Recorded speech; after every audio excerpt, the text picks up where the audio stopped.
अर्को फाट्न लागेको थियो। अन्दै नभनी छोराले बुझेछ। म तपाईको मनको कुरा बुझ्छु नि बा।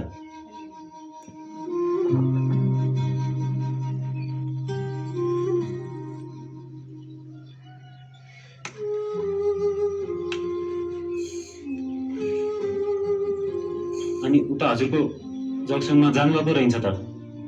हजुरकै केटाहरू कुरिरहेका होला। जान्न अहिले। नफर्कने मान्छेलाई पनि के तालिम लिन पठाएको होला सरकारले। उता लिएको तालिमले उतै काम गरेर बस। धर्मे,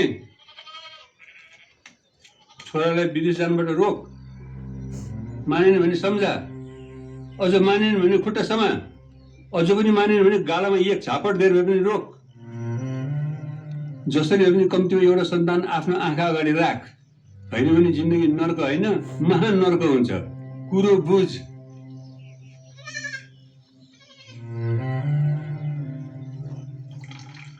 हेर कान्छा,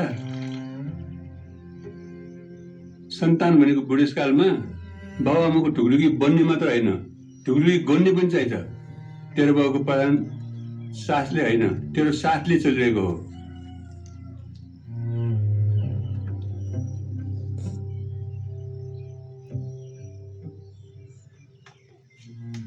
छोरा हिँडेको पीरले तेरो दिमाग ठिक ठाउँमा छैन। जे मन लाग्यो त्यही बोल्छ। मेरो त पहिल्यै दुईटा गइसके।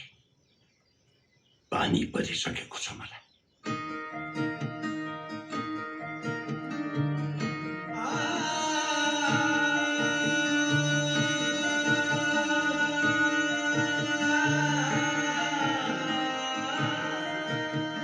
Hey.